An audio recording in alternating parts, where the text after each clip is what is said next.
This channel does not promote any violent, harmful, or illegal activities. All content provided by this channel is meant for an educational purpose only. Top quality और consistent performance के लिए सिर्फ silver pump नाम याद रखना। যেমন কড়ি পড়বে তেমন বিদ্যুৎ মিলবে। স্মার্ট মিটার নিয়ে এখন দেশ জুড়ে তৈরি হয়েছে এক বিভ্রাট। একদল বলছে বাড়তি বিল তোলার কায়দা, অন্য দল বলছে বিদ্যুৎ প্রযুক্তিতে বিপ্লব। এই বাংলার বেশ কিছু বাড়ি প্রতিষ্ঠানে বসেছে স্মার্ট মিটার, তবে রাজ্য জানিয়েছে তা প্রাথমিক টেস্টিংয়ের কাজের জন্যই বসানো হয়েছে। তবে রাজ্য পরীক্ষা নিরীক্ষায় ব্যস্ত থাকলেও কেন্দ্র কিন্তু ধরিয়ে দিয়েছে ডেডলাইন, বেঁধে দিয়েছে সময়। একটি প্রতিবেদন অনুসারে শুক্রবার চণ্ডীগড়ে উত্তরাঞ্চলীয় রাজ্য কেন্দ্রশাসিত অঞ্চলগুলির জন্য আয়োজিত সম্মেলনে যোগ দিয়েছিলেন কেন্দ্রীয় বিদ্যুৎ মন্ত্রী মনোহর লাল খট্টর।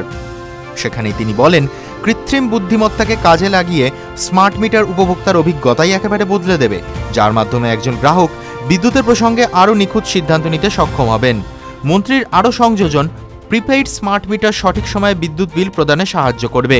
2023-24 অর্থবর্ষে বেশ কিছু রাজ্য থেকে আসা বিদ্যুৎ খরচের টাকা এখনও বকেয়া। স্মার্ট মিটার সেই বিড়ম্বনাকে দূর করবে। এই বৈঠক থেকে রাজ্যগুলিকে স্মার্ট মিটার বসানোর জন্য সময় বেঁধে দেন কেন্দ্রীয় মন্ত্রী। ডেডলাইন ধরে তিনি বলেন, রাজ্যগুলিকে চলতি বছরের অগস্ট মাসের মধ্যে সমস্ত সরকারি প্রতিষ্ঠানে স্মার্ট মিটার বসাতে হবে। পাশাপাশি নভেম্বরের মধ্যে সমস্ত বাণিজ্যিক এবং শিল্প প্রতিষ্ঠানগুলিতেও এই স্মার্ট মিটার বসানোর নির্দেশ দিয়েছেন তিনি। TV9 Bangla digital.